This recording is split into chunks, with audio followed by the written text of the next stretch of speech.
Good evening everyone.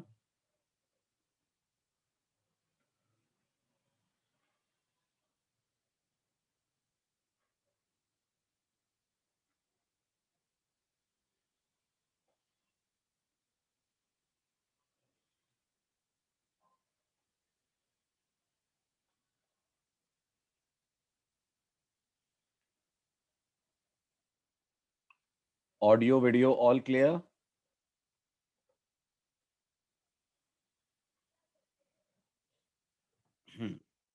अब आज हमें करना है डिस्कस सबसे पहले सर्कुलर क्यू की थ्योरी। आई मीन टू से सर्कुलर क्यू में किस तरह से डेटा को आप इंसर्ट और डिलीट करने वाले हैं। फिर बात करेंगे हम इसके सूडो कोड एंड फाइनली बात करेंगे इसके इम्प्लीमेंटेशन की। तो शुरुआत करते हैं हम सर्कुलर क्यू के बिहेवियर से। तो हमारा लास्ट लेक्चर में डिस्कशन हुआ था कि लीनियर क्यू के ड्रॉबैक को सर्कुलर क्यू दूर करती है, हुआ था।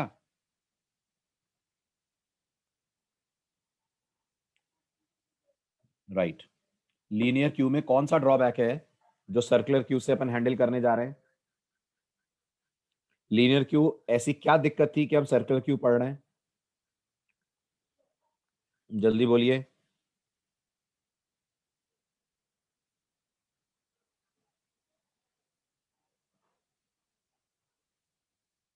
Very good Manish. जगह होने के बावजूद आपका प्रोग्राम ओवरफ्लो रिपोर्ट करता था ये सर्कुलर क्यू में सबसे बड़ी दिक्कत थी। Now let's see linear Q इस प्रॉब्लम को सॉल्व कैसे करने वाली है। सॉरी, सर्कुलर क्यू इस प्रॉब्लम को सॉल्व कैसे करने वाली है। तो सबसे पहले तो आप सर्कुलर क्यू को डायग्रामेटिकली देख लें, क्योंकि फ्रंट और रियर साइक्लिक वे में मूव करते हैं। फ्रंट और रियर साइक्लिक वे में मूव करते हैं, इसलिए हम लोग सर्कुलर क्यू को कुछ इस तरह से देखते हैं।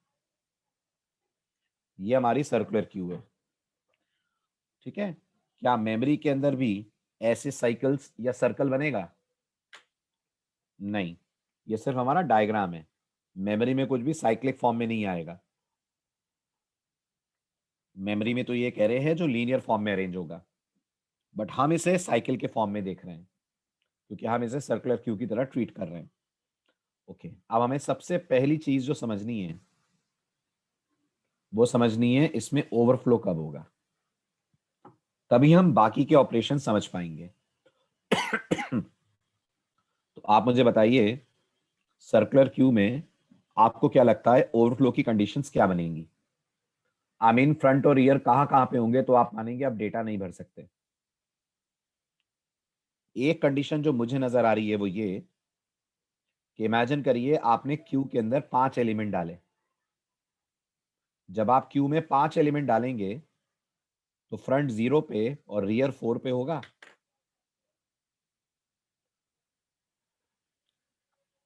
होगा ना? एक कंडीशन तो अपन को क्लियरली दिख रही है, ये ओवरफ्लो की कंडीशन बन रही है। जल्दी बताइए, ये ओवरफ्लो की स्थिति बन रही है, फ्रंट का 0 होना और रियर का 4 होना। यस, तो एक कंडीशन तो ये है फ्रंट 0 पे हो एंड रियर 4 पे हो, तब ओवरफ्लो होगा। इसके अलावा कभी ओवरफ्लो होगा कि नहीं? इसके अलावा कभी ओवरफ्लो होगा कि नहीं होगा?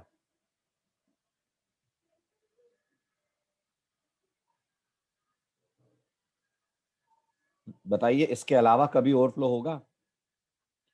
सुमित को लग रहा है इसके अलावा कभी ओवरफ्लो नहीं होगा। अच्छा, आप इमेजिन करिए आप इस क्यू में से एक एलिमेंट डिलीट करते हैं।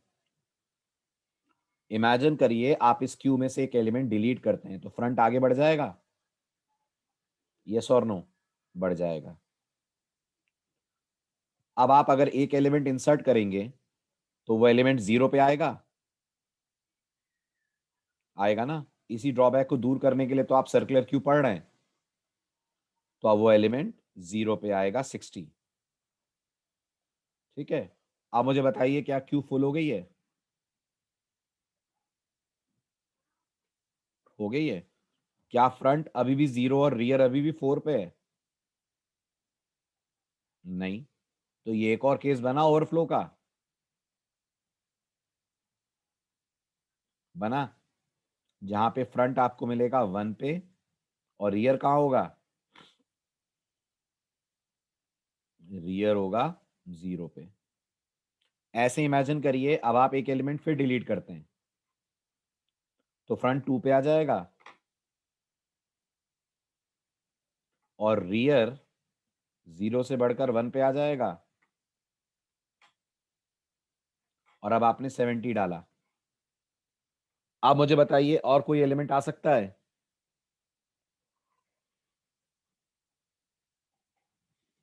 तो अगर इस कंडीशन को लिखा जाए तो ये कंडीशन बन रही है फ्रंट 2 पे हो और रियर कहां पे हो? 1 पे हो।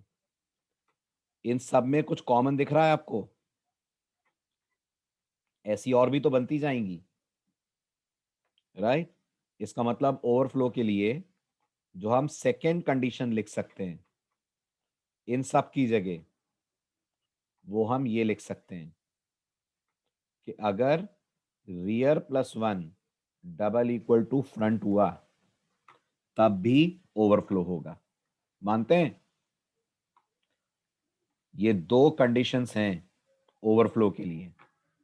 या तो ये वाला पेयर ट्रू हो जाए और या तो ये ट्रू हो जाए, तो सर्कुलर क्यू में हो जाएगा ओवरफ्लो। पॉइंट समझ आया?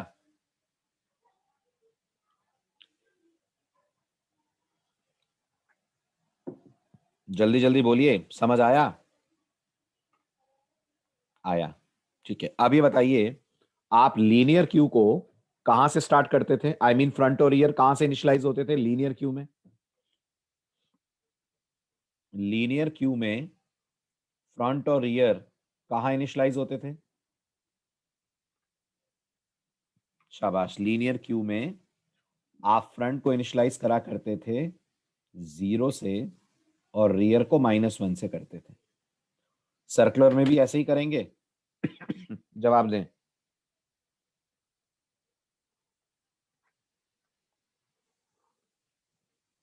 क्या यही इनिशियलाइजेशन सर्कुलर में भी रहेगा? नहीं रहेगा। अगर आपने ये इनिशियलाइजेशन रखा तो गौर करिए, आपकी सेकंड कंडीशन पहले ही ट्रू हो जाएगी। हो जाएगी कि नहीं? सोचिए, आपकी क्यू बिल्कुल खाली पड़ी है, राइट? आप कह रहे हैं हम लीनियर की तरह फ्रंट को 0 और रियर को -1 करेंगे। अगर आप ऐसा करते हैं लीनियर की तरह सर्कुलर के साथ, तो दिमाग लगाइए, कोई डेटा ना होने के बावजूद कोड ओवरफ्लो बता देगा। बताइए, बता देगा ना?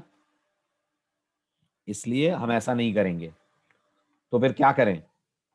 तो लॉजिक कहता है जब आप सर्कुलर क्यू को इनिशियलाइज करें तो थोड़ी सी मेहनत ज्यादा करनी पड़ेगी आपको। मेहनत ये करनी पड़ेगी कि आप फ्रंट को भी स्टार्ट करेंगे -1 से। फ्रंट को भी स्टार्ट करेंगे -1 से, 0 से नहीं, -1 से करेंगे। ठीक है? इन दोनों को -1 पे रखने के कारण आप नोटिस करिए, आप इस कंडीशन से बच जाएंगे। Rear +1 double equal to front, ये अब ट्रू नहीं होगी ना? दिमाग लगाइए, ये अब ट्रू नहीं होगी ना, rear +1 double equal to front.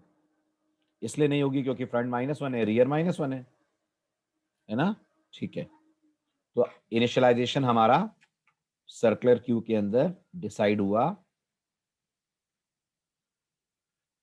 कि हमें करना चाहिए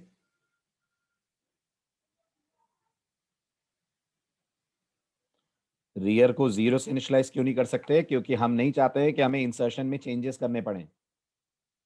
इंसर्शन ये कहता है ना कि रियर जहां पर पॉइंट कर रहा है उसको बढ़ाकर डेटा डालो। अगर आप रियर को 0 पे रखेंगे तो रियर बढ़ाकर डेटा कैसे डलेगा?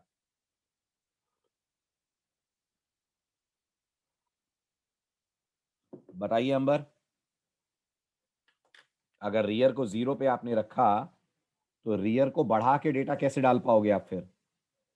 फिर तो आपको लॉजिक बदलना पड़ेगा, है कि नहीं?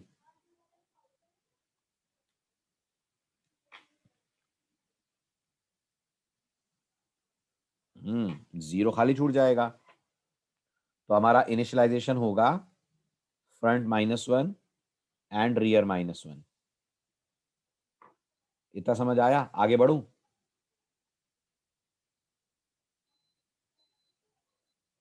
ठीक है, चलिए नेक्स्ट।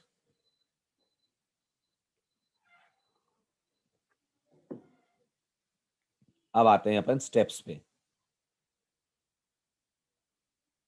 ये तो हमारे इनिशियलाइजेशन की वाली बातें हो गई। जब हमें ये पता लगेगा कि सर्कुलर क्यू में ओवरफ्लो नहीं है, तो इसका मतलब जगह है। बोलते चलिए, बहुत टिपिकल केस है सारे। बताइए, जब हमें ये पता लगेगा सर्कुलर क्यू में ओवरफ्लो नहीं है, तो इसका मतलब जगह है। बिल्कुल। अगर जगह है तो हमें अगला स्टेप क्या लेना चाहिए? फटाफट बोलिए, हमें अगला स्टेप क्या लेना चाहिए? अगर ओवरफ्लो नहीं है तो हमें अगला स्टेप क्या लेना चाहिए?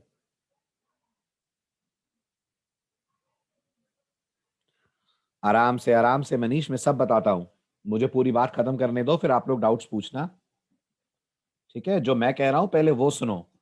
अपने दिमाग के जितने भी क्वेश्चंस हैं उन्हें आधे घंटे के लिए आप लोग पोस्टपोन कर दो। फिर लेकर आना सारे क्वेश्चन आप, जब मैं पूरा प्रोसेस आपको समझा दूंगा। सुनो पहले ध्यान से। तो मेरा आप लोगों से अगला सवाल ये है, अगर सर्कुलर क्यू में ओवरफ्लो नहीं है तो इसका मतलब जगह है। हम्म तो हमें अब अगला स्टेप क्या लेना चाहिए? जवाब दें, हमें अगला स्टेप क्या लेना चाहिए? नहीं नेहा, ये गलत हो जाएगा। ये इसलिए गलत हो जाएगा, गलत हो जाएगा ये मनीष, ये इसलिए गलत हो जाएगा क्योंकि रियर को इंक्रीमेंट आप सिर्फ तभी तक कर पाएंगे ना जब तक वो 0 से 3 के बीच में है।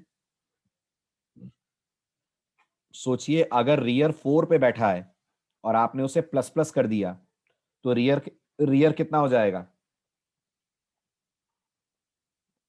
बताओ। अगर रियर 4 पे और आपने प्लस प्लस कर दिया तो 5 हो जाएगा। तो ये गलत हो जाएगा ना, है कि नहीं? तो फिर आप कह सही रहे हो, लेकिन उसको कोड में लिखने का तरीका डिफरेंट है।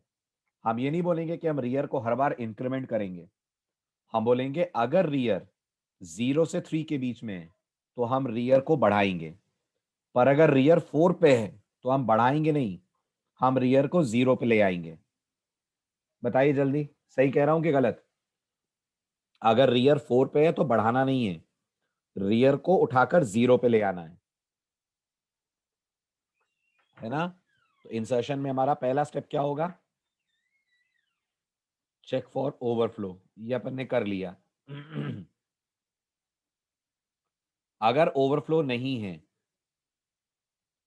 इफ नॉट फुल, शॉर्ट में लिख रहा हूं मैं, तो क्या करें? रियर को बढ़ाएं कि रियर को एडजस्ट करें? रियर को बढ़ाएं कि रियर को एडजस्ट करें?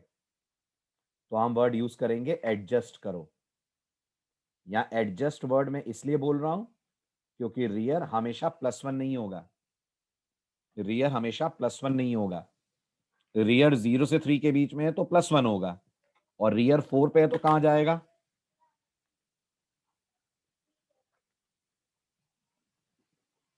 बिल्कुल सही। अगर रियर 4 पे है तो हम सीधे उसे 0 पे सेट कर देंगे और 0 पे अपना डेटा डाल देंगे। क्लियर? ठीक है, ये हमारा स्टेप नंबर 2 हो गया। स्टेप नंबर 3, डेटा इंसर्ट कर दें।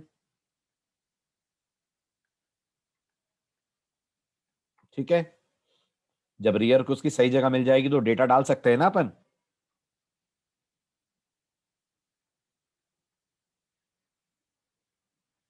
ठीक है, अब स्टेप नंबर 4। ठीक है, फ्रंट कहां पर है? जल्दी बताओ, फ्रंट कहां पर है? गलत नेहा, गलत। आज क्या हो रहा है नेहा? फ्रंट -1 पे है, राइट? अगर फ्रंट -1 पे है और क्यू के अंदर डेटा आ चुका है तो फिर हमें फ्रंट को 0 पे कर देना चाहिए। अगर फ्रंट -1 पे है और क्यू में डेटा आ चुका है तो हमें फ्रंट को 0 पे कर देना चाहिए। इसका क्या फायदा होगा?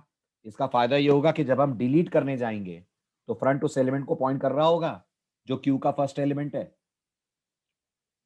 बताओ।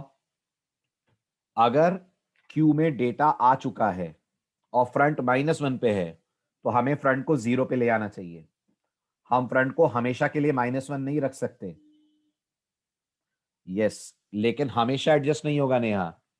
रियर के साथ साथ फ्रंट हमेशा एडजस्ट नहीं होगा। फ्रंट कब एडजस्ट होगा? सिर्फ एक बार। वो एक बार कब होगा?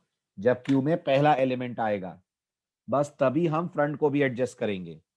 हर बार हम फ्रंट को मूव नहीं करने वाले हैं। फ्रंट इंक्रीज तब करेंगे आदर्श जब क्यू में डेटा डाल देंगे। पहले से क्यों करेंगे? और वो भी तब करेंगे जब ये क्यू का पहला डेटा होगा। अगर ये क्यू का पहला डेटा नहीं है तो हम फ्रंट को मूव नहीं करेंगे। सब लोग समझ रहे हैं? फ्रंट को रियर की तरह हर बार थोड़ी ना बढ़ेगा। फ्रंट को सिर्फ हम एक बार बढ़ाएंगे, वो भी इसलिए क्योंकि हम जानते हैं हमने फ्रंट को कहां रखा हुआ है। हम जानते हैं हमने फ्रंट को कहां रखा हुआ है, बताओ। शाबाश, हमने फ्रंट को -1 रखा हुआ है। अगर हमने फ्रंट को -1 पे रखा हुआ है तो ये फ्रंट की सही जगह नहीं है ना। वो तो -1 अपने अपनी कंडीशन के कारण रखा है ना। जल्दी बोलो। हमको इस कंडीशन से बचना था, इसलिए फ्रंट को -1 करा था ना अपन ने, है ना? लेकिन वो हमेशा -1 थोड़ी बैठा रहेगा। जब हमारा फर्स्ट एलिमेंट इंसर्ट हो जाएगा तो हम फ्रंट को 0 पे ले आएंगे। तो हमारा स्टेप 4 क्या होगा? If it is first insertion, अगर ये पहला इंसर्शन है, देन सेट फ्रंट टू 0। अगर ये पहला एलिमेंट डाल रहे हो तो फ्रंट को कहां ले आओ? तो आप फ्रंट को 0 पे ले आओ। ये है सर्कुलर क्यू के इंसर्ट के स्टेप्स। बढ़े आगे। अब डिलीशन पे आ जाएं, वो भी समझा दूं, फिर आप लोग अपने डाउट्स पूछना। सेकंड एलिमेंट डालेंगे तो फ्रंट 0 पे ही रहेगा। विशाल, फ्रंट क्यों बढ़ेगा इंसर्शन पे? हर एलिमेंट पे फ्रंट थोड़ी बढ़ाते हैं। फ्रंट सिर्फ तब बढ़ाएंगे जब क्यू ब्लैंक है और एक ब्लैंक क्यू में कोई डेटा जा रहा है। Is it clear?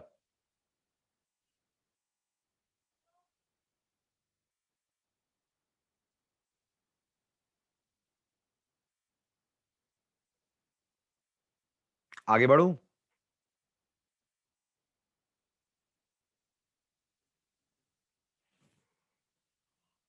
चलिए अगला पॉइंट सुनिए। अब बात करते हैं सर्कुलर क्यू में डिलीशन की।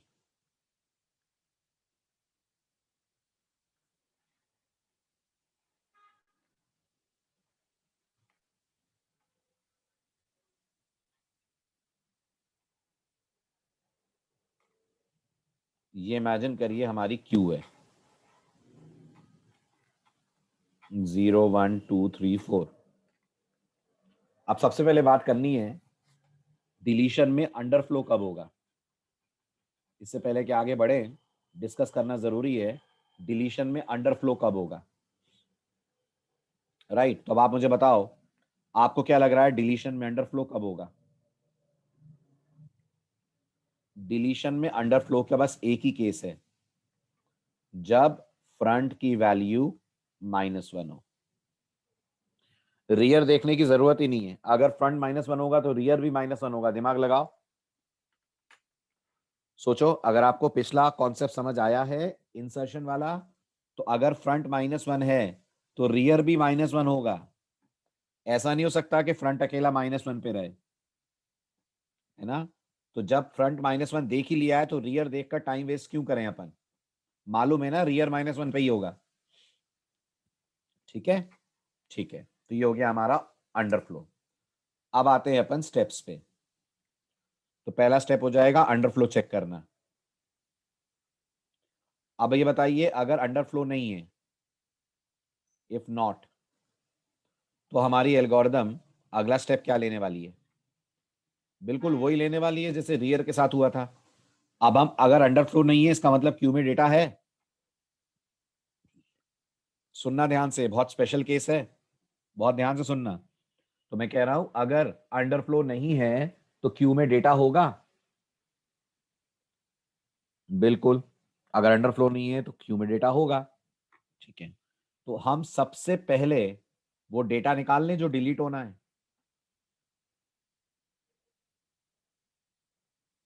बताओ बताओ, अगर क्यू में डेटा है तो डिलीट करना है ना हमको।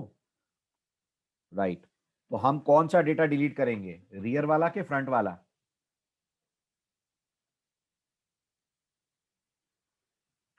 रियर से डिलीट करेंगे। आदर्श, कॉन्सेप्ट सारे हिले हुए हैं क्यों? कुछ भी करना है अपन को क्यू में, है ना? जहां से मना इंसर्ट कर दो, जहां से मना डिलीट कर दो। अगर हम डिलीशन की बात कर रहे हैं तो रियर से डेटा डिलीट होता है क्या क्यू में कभी? फ्रंट से होता है। So if not, then delete the data pointed by front. क्योंकि ये कंफर्म है ना, अगर फ्रंट -1 पे नहीं है, दिमाग लगाइए। अगर आपने अंडरफ्लो चेक कर लिया और अंडरफ्लो नहीं मिल रहा है तो फ्रंट इसका मतलब 0 से 4 में कहीं होगा, और तो कहीं नहीं होगा ना। सोचिए, अगर फ्रंट -1 पे नहीं है तो फिर क्यू में ही कहीं घूम रहा होगा फ्रंट। और अगर वो क्यू में कहीं घूम रहा है तो वो किसी डेटा को पॉइंट कर रहा होगा कि नहीं? कर रहा होगा। तो आप उस डेटा को डिलीट कर लें। Delete the data pointed by front. Delete the data pointed by front. अभी कहानी खत्म नहीं हुई है नेहा, देखो अभी बहुत सारी बातें हैं, पूरा समझो, फिर मुझे गारंटी देना कि आपने समझ लिया है। अभी देखते हैं आगे। अब आता है थर्ड स्टेप। इतना समझ आ गया, बहुत बढ़िया, वेरी गुड। अब इससे आगे वाला स्टेप ज्यादा टिपिकल है, तो उसे ज्यादा ध्यान से सुनना। ठीक है, अब अपन ने डेटा निकाल लिया है क्यू में से। अब मुझे बताइए हमारा अगला स्टेप क्या होगा। आप नॉर्मली डेटा डिलीट करने के बाद क्या करते हैं, पहले याद कीजिए। नॉर्मली डेटा डिलीट करने के बाद क्यू में क्या करते हैं, फ्रंट बढ़ाते हैं ना। एवरीवन प्लीज रिस्पॉन्ड, बढ़ाते हैं ना, ताकि फ्रंट अगले एलिमेंट पे चला जाए। तो यहां भी बढ़ाएंगे, क्या कहते हैं, यहां भी बढ़ाएंगे? नहीं, यहां एकदम से नहीं बढ़ा देंगे। सोचिए, अगर ये जो फ्रंट है ये 0 से 3 के बीच में हुआ, तो आप इसे बढ़ाएंगे? क्या बोलते हैं, है ना? अगर फ्रंट 4 पे हुआ तो आप बढ़ाएंगे नहीं ना, इसे 0 पे लाएंगे, है ना? अगर 4 पे हुआ तो 0 पे आएगा ना। ठीक है, लेकिन इसके अलावा एक और केस है। इसके अलावा इसके अलावा एक और केस है, वो हम सबकी नजरों से छुप रहा है। क्या बता सकते हैं वो स्पेशल केस क्या है? ये तो हाँ, ये तो हमने समझ लिया कि फ्रंट अगर 0 से 3 के बीच में है, तो फ्रंट को प्लस प्लस करेंगे। हमने ये भी समझ लिया फ्रंट 4 पे है, तो हम फ्रंट को 0 पे ले आएंगे। राइट। एक और केस है जो हमारी नजरों से छुप रहा है। मनीष, फ्रंट अगर -1 पे है बेटा, तो अंडरफ्लो हो जाएगा, आगे आएंगे ही क्यों?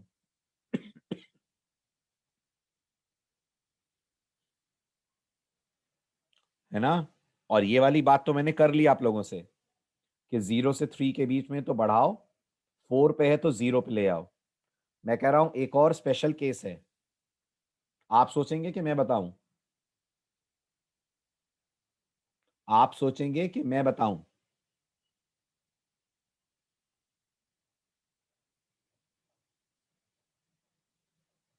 मैं बताऊं? तो मैं ये, चलो ठीक है, सोचो अनमोल, 1 मिनट का ही टाइम दूंगा। 1732 हुए हैं, 1733 तक।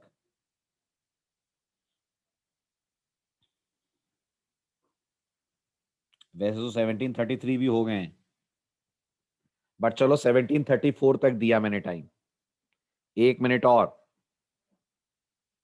सोचो, वो कौन सा स्पेशल केस है जो आप लोग भूल रहे हो।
उमंग ने कुछ लिखा है, पढ़ो। उमंग ने चैट में कुछ लिखा है, पढ़ो आप लोग।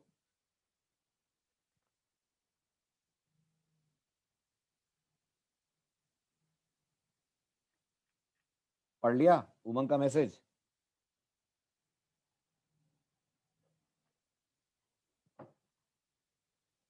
तो उमंग, अब ये बताओ हमें कैसे पता चलेगा कि क्यू अंडरफ्लो की स्टेट में आ रही है? अभी बात करते हैं आदर्श, अभी बात करते हैं। पहले मैं उमंग से 2-3 पॉइंट्स पूछ लूं। उमंग, आपने लिखा है कि अगर अंडरफ्लो होगा तो फ्रंट को -1 सेट करेंगे। हमें कैसे पता चलेगा उमंग कि क्यू में अंडरफ्लो हो गया है?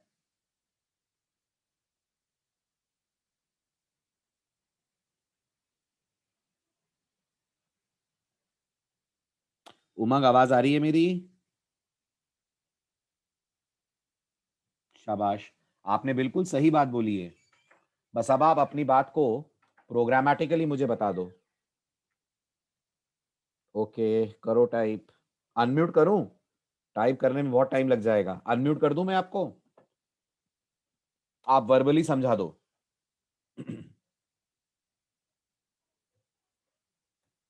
जी उमंग, बोलिए।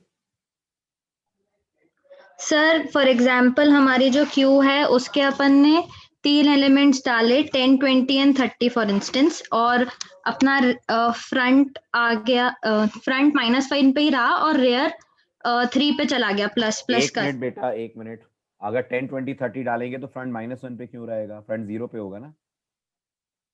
हाँ सर, फ्रंट 0 पे आ जाएगा जैसे ही फर्स्ट एलिमेंट 10 डलेगा तब, तो हम्म, फ्रंट 0 पे ही रह जाएगा और रेयर 2 पे आ जाएगा। 2 पे आ जाएगा, एंड देन हम्म, जब हम डिलीट करेंगे तो फ्रंट भी 2 पे आ जाएगा। तो हम्म, जब फ्रंट और रेयर इक्वल पोजीशन पे हो जाएंगे। Very good. बस बस बस बस बस बस बस, ठीक है ठीक है ठीक है ठीक है। ये एक लाइन सुननी थी मुझे। Very good. बताइए, समझ आया? नहीं आया? बाकी लोगों से पूछ रहा हूं मैं। आया? देखो, एक ऐसा केस आएगा जो उमंग ने समझाया है, उसे मैं डिटेल में बता देता हूं। ये आपके पास क्यू है तो ये सर्कल के फॉर्म में ना, एटलीस्ट लॉजिकली, है ना? और फ्रंट और रियर इसी सर्कल के चारों तरफ घूम रहे हैं। बताओ, घूम रहे हैं कि नहीं? फ्रंट और रियर इसी सर्कल के चारों तरफ घूम रहे हैं, गोल गोल। घूमते घूमते कभी दोनों मिलेंगे? घूमते घूमते कभी दोनों मिलेंगे? ऐसा होगा कि दोनों एक ही इंडेक्स पे हो? कभी भी घूमते घूमते होगा? वो एक स्पेशल केस होगा। गेस करो वो स्पेशल केस क्या होगा? डिलीशन की नजर से अगर आप देखें, डिलीशन की नजर से, और फ्रंट और रियर एक साथ हैं डिलीट के केस में, तो जो एलिमेंट डिलीट हो रहा है वो क्यू का लास्ट एलिमेंट होगा। बताओ, ये बात समझ आई आपको? जो अनमोल ने एग्जांपल, सॉरी, जो उमंग ने एग्जांपल दिया, मैं वही बोल रहा हूं। इमेजिन करिए आपने क्यू के अंदर 3 एलिमेंट डाले। ये जो इंसर्ट फंक्शन है ये 3 बार कॉल हुआ। ऐसा हो सकता है यूजर 3 बार इंसर्ट कॉल करे? 1, 2, 3, है ना? अगर यूजर 3 बार इंसर्ट कॉल करेगा और आपको एल्गोरिदम समझ आ रही है, तो फ्रंट 0 पे आके बैठ जाएगा, है ना? और रियर होगा इस समय 2 पे। अब इमेजिन करिए यूजर डिलीट कॉल करता है फर्स्ट टाइम। तो अगर user first time delete call करता है तो आप लोग फ्रंट को बढ़ाकर 1 पे ले आओगे, जैसा आपने अभी तय करा कि फ्रंट 0 से 3 के बीच में है तो हम बढ़ाएंगे। ठीक है, फ्रंट को आप 1 पे ले आए। ओके। फिर अगर यूजर ने दोबारा डिलीट कॉल करा तो आप 20 को डिलीट करके फ्रंट को बढ़ाओगे, तो फ्रंट को आप 2 पे ले आओगे। अब यूजर ने फिर से डिलीट कॉल करा, तो आप सोचो, आपका ये वाला केस तो ट्रू हो रहा है ना, फ्रंट 0 से 3 के बीच में है ना? लेकिन आप बढ़ाओगे नहीं फ्रंट को। अगर आपने फ्रंट को 30 के बाद बढ़ा दिया तो ये खाली क्यू में घूमने लगेंगे। बताओ यस और नो? अगर 30 डिलीट हो रहा है और हमें दिख रहा है कि फ्रंट और रियर साथ में हैं, तो क्या इन्हें क्यू पे छोड़ना चाहिए? क्या इन्हें क्यू पे रहने देना चाहिए? नहीं ना। जब क्यू में कुछ है ही नहीं तो ये क्या करेंगे 2 या 3 को पॉइंट करके? तो इन्हें कहां भेज दें? 30 के डिलीट होने के बाद इन्हें कहां भेज दें? 30 के डिलीट होने के बाद इन दोनों को भेज दें -1 पे। ऐसा कब करोगे आप? ऐसा कब करोगे आप? जब दोनों 2 पे होंगे? नहीं, जरूरी नहीं है 2 पे ही हो। ऐसा तब करेंगे जब दोनों बराबर होंगे। जब भी ये दोनों बराबर हुए घूमते घूमते, उस केस में दोनों को भेज देना है आपको -1 पे। समझ आया? तो यहां एक लाइन और जुड़ेगी ना, adjust front and if required then rear also. Front को तो एडजस्ट होना ही है, ये कंफर्म बात है, मानते हैं? अगर एलिमेंट डिलीट हुआ है तो फ्रंट तो अपनी जगह से मूव होगा ही होगा,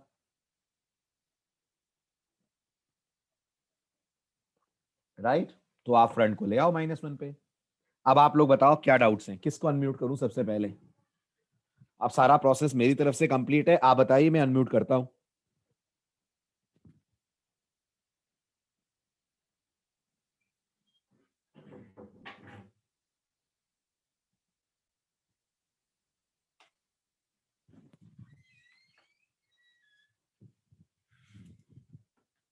सब क्लियर है? मनीष, आपका कुछ डाउट था? क्लियर हो गया? Very good. एनीवन एल्स जिसको इस पूरे प्रोसेस में कोई डाउट हो? तो नहीं है तो फिर मैं सूडो कोड पे आऊं।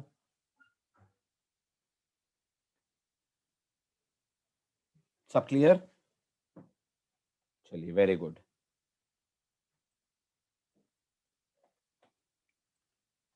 तो सबसे पहले सर्कुलर क्यू के points.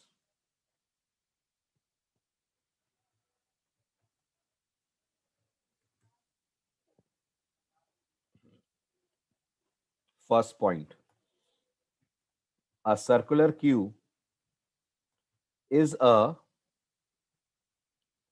variation of a linear queue where we assume that front and rear move in a cyclic manner.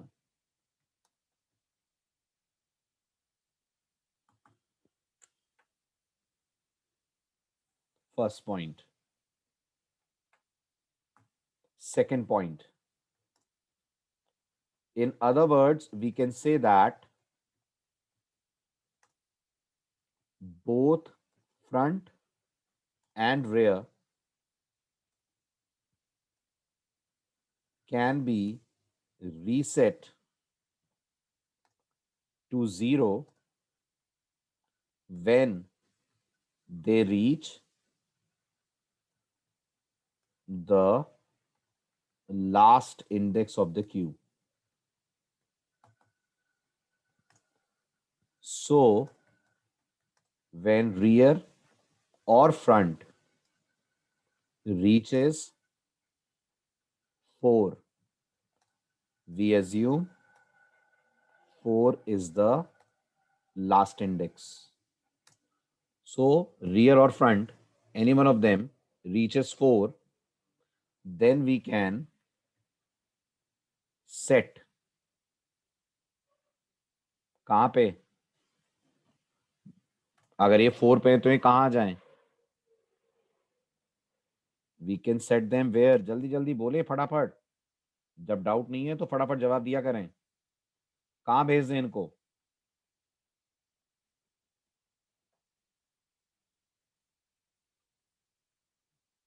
Good. We can set them to 0 so that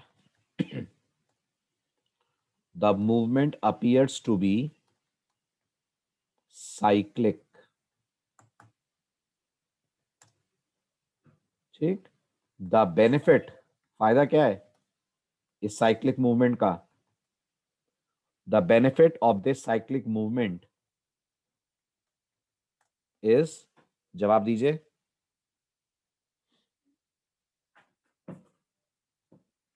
इस साइक्लिक मूवमेंट का benefit क्या है?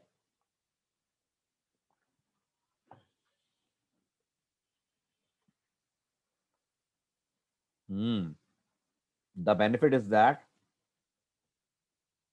unless the queue is full, we will never get the condition of overflow. जब तक Q वाकई में भरी हुई नहीं होगी, हमें कभी ओवरफ्लो नहीं मिलेगा। समझ आ रही है बात?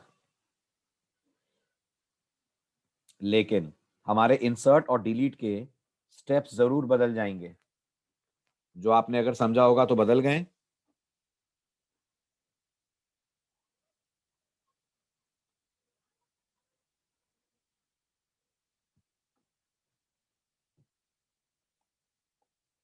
चलो चेक करो। अब आता है हमारा pseudo code for the function insert in a circular queue. Circular queue में इंसर्शन कैसे करा जाएगा? तो सबसे पहले आप चेक करेंगे फॉर ओवरफ्लो, आपकी फर्स्ट कंडीशन होगी। Second, if the queue is full then print overflow and return. आगे आप बताएं अब थर्ड स्टेप क्या होगा? सूडो कोड लिख रहे हैं तो बहुत मिनिमम वर्ड्स में अपनी बात बोलिएगा। थर्ड स्टेप क्या होगा? अगर क्यू फुल नहीं है तो क्या करें? मैंने आपसे अभी डिस्कस करा था, रियर को रीसेट करें। यही करेंगे? गलत हो जाएगा आदित्य, रियर प्लस प्लस नहीं करना है। नहीं नेहा, रियर को 0 पे सेट करना है, ऐसे नहीं बोलना है। वो तो -1 पे है तो 0 पे आएगा ही जब आप प्लस प्लस करोगे। यहां सिर्फ लिखा गया है रीसेट रियर। रीसेट रियर का मतलब ये है, हाँ, रियर को आप एडजस्ट करो या रीसेट करो, जो भी आपको ठीक लगे। ठीक है, राइट। अब आइए स्टेप 4 पे। स्टेप 4 कह रहा है इंसर्ट द एलिमेंट। स्टेप 5 पे आइए। If the element inserted is the first element, जो एलिमेंट आप इंसर्ट कर रहे हैं अगर वो क्यू का पहला एलिमेंट है, देन सेट फ्रंट टू 0। ये भी करना है ना? अगर पहला एलिमेंट इंसर्ट हो रहा है तो फ्रंट को 0 लाएंगे, लाएंगे। Step 6, finish and return.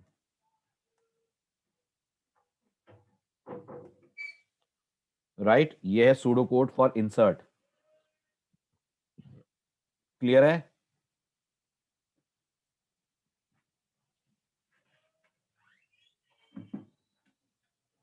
Good.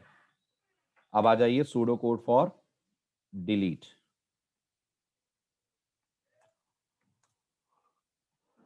Pseudo code for deletion in a circular queue.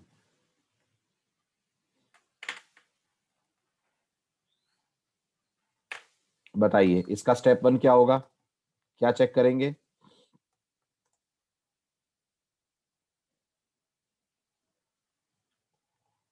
Good, underflow. If Q is empty, then print underflow and return. Step 3 बताइए, अगर Q empty नहीं है तो क्या करें?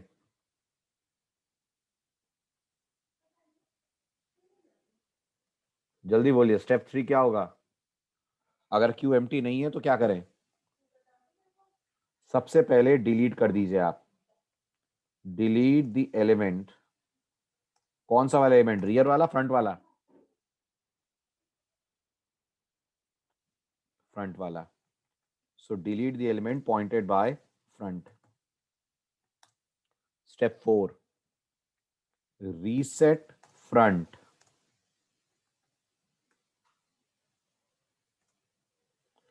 and if required then rear also। सही है?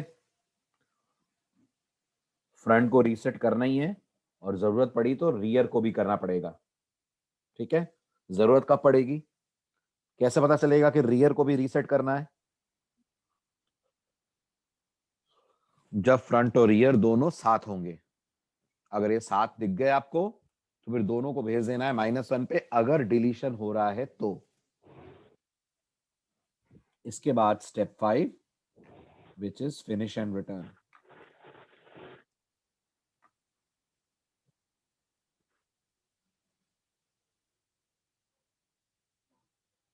Ayushi mic on हो गया है, प्लीज ऑफ कर लीजिए। चलिए आगे बढ़ूं।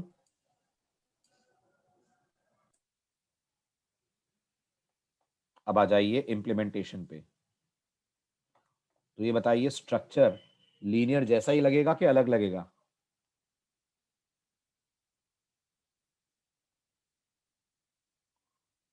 बोलिए बोलिए बोलिए। इसके लिए जो स्ट्रक्चर लगेगा वो लीनियर के जैसा ही लगेगा कि अलग लगेगा? ऑलमोस्ट के एग्जैक्ट? Exactly same. अंदर इसमें भी ये कह रहे होगा, इसके पास भी दो पॉइंटर्स होंगे,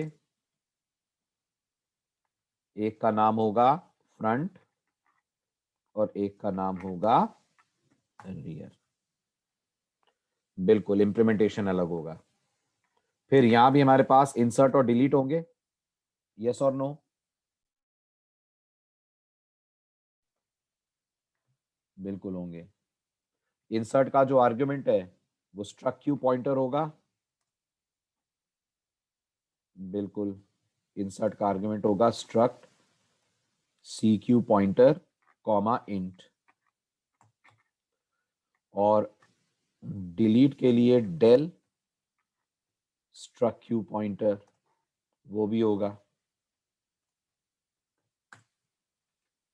राइट। ये दो हमारे फंक्शंस होंगे।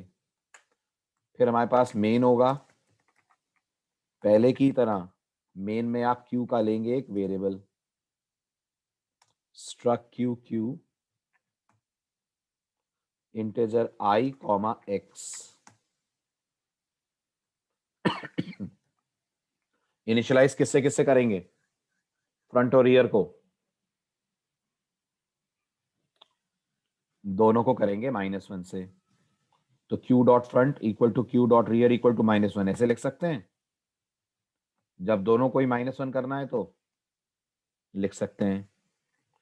फिर एक फॉर लूप चलाएंगे जो हम नोइंगली रन करेंगे 6 टाइम्स।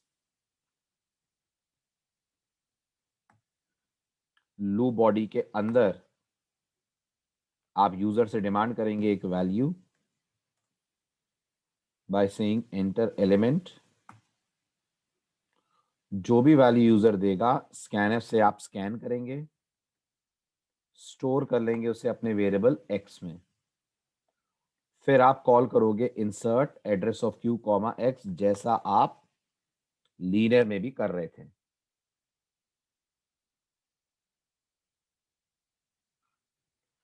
नहीं मनीष, कर सकते हैं, लेकिन फॉर लूप में आई डिक्लेयर करना सी के हर कंपाइलर में अलाउड नहीं है ना। याद करिए, वो सी डबल प्लस का फीचर है। सी में अगर आप फॉर इंट आई बोलते हैं तो कंपाइलर एरर दे देगा, अगर वो मॉडर्न कंपाइलर नहीं है तो। ओके।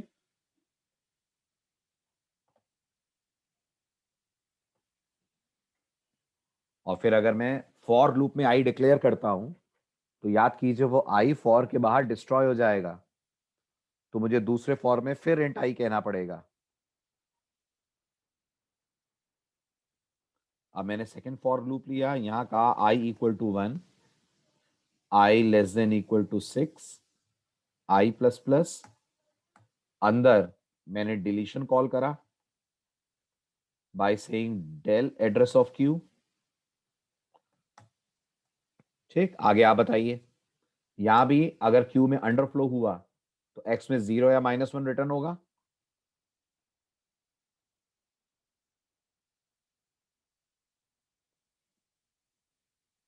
इससे पहले क्या आप डिलीटेड एलिमेंट प्रिंट करें, आपको इफ लगा के चेक करना पड़ेगा कि अगर x is not equal to -1 तो ही हमारा प्रोग्राम बोले printf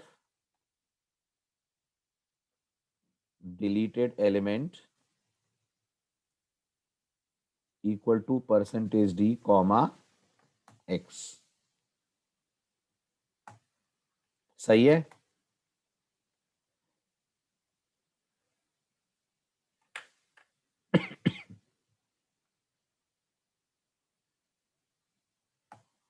और फिर हमारा यूजुअल गेट ch का कॉल जो रहेगा फॉर लूप के बाहर। ये हो गया मेन वाला पार्ट पूरा। अब आपको बनाना है इंसर्ट, तो बनाइए और दिखा दीजिए जल्दी से। इंसर्ट का कोड लिखिए फटाफट और बताइए। सूडो कोड आपके सामने है, लिखें और दिखाएं। अपना अपना आंसर चैट विंडो में टाइप कीजिए इंसर्ट के कोड के साथ।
बन पा रहा है?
बन गया?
नहीं बन रहा?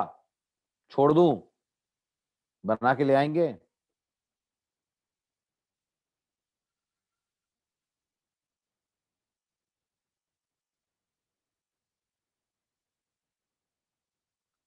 फिर दोनों बना के लेकर आइएगा, इंसर्ट भी और डिलीट भी। होमवर्क इसलिए दे नहीं सकता क्योंकि मुझे इसको ट्रेस करना है आप लोगों के साथ, तो आप इसे असाइनमेंट मानिए। अगले लेक्चर में हमें इसे डिस्कस करना है, इसको ट्रेस करे बिना आगे नहीं बढ़ पाएंगे अपन, इसलिए याद से इंसर्ट और डिलीट बना के लाना है।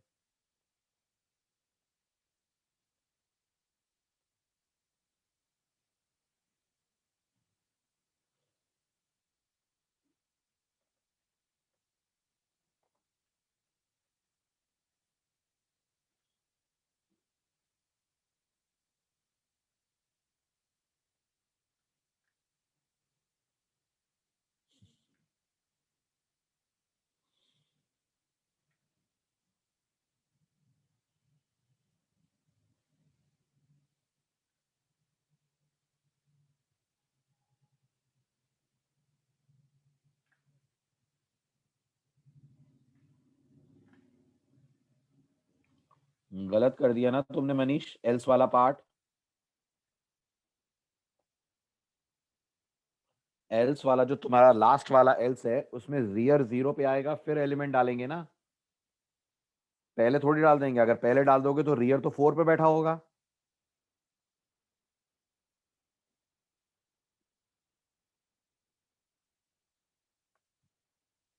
इसको ध्यान से बनाना। और भी बहुत से गड़बड़ करी हुई है तुमने। एक लिखा हुआ है if one condition I forgot, ये कौन सी एल्गोरिदम है?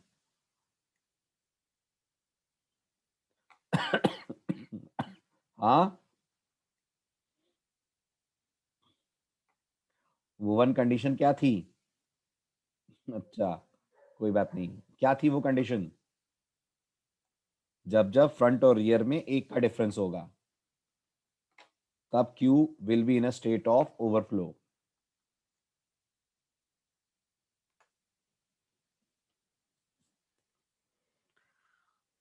Fourth page. ओके,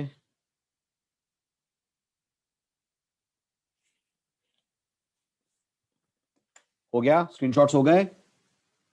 आइए ट्यूसडे लेते हैं इससे आगे। Bye bye, take care.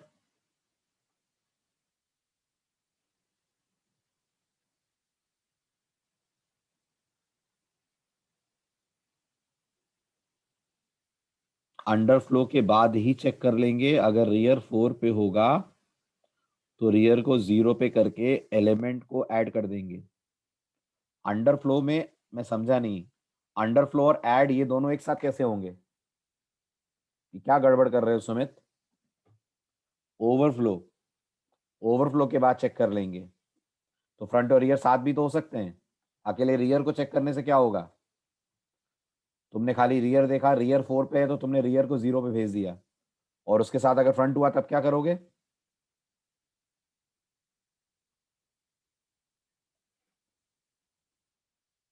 कर दिया मैंने अनम्यूट, तुम्हें बोलो। Good evening sir. Good evening, बोलो। सर मैं बोल रहा था जैसे अपन ने 2 स्टेप में अंडर ओवरफ्लो चेक कर लेंगे, उसके बाद जो एल्स पार्ट आएगा उसी में अपन ऐसा मतलब कंडीशन लगा देंगे अगर जो रियर है वो 4 है, अगर वो 4 के इक्वल है तो उसको 0 पे कर देंगे और उसमें एक कंडीशन लगा देंगे कि front not equal to 0। Front not equal to 0, तो front yes not sir. Equal to 0 होगा तभी तो एल्स पार्ट चलेगा, वरना रियर 4 पे और फ्रंट 0 पे होगा तो तुम्हारा ओवरफ्लो की कंडीशन पहले ही ट्रू हो जाएगी। Yes sir. सही कह रहे हो तुम। एल्स वाले पार्ट में रियर तो को बढ़ा देंगे अपन 4 से 0 पे और एलिमेंट डाल देंगे। हाँ। यस सही सर। है। तुमने अंडरफ्लो लिख दिया था ना, इसलिए मुझे लग रहा था अंडरफ्लो में ऐड कहाँ से आएगा। Sorry sir. ठीक है। मतलब जो ये कंडीशन चेक करेंगे इसमें अपन पहले, और जब अपन नॉर्मल रियर चलाएंगे और फिर लास्ट में लिख देंगे if rear equals to -1, then अपन एक ही टाइम मतलब वो चलेगा फ्रंट इक्वल नहीं, टू उसको 0। -1 देखने की जरूरत ही नहीं है अपन को।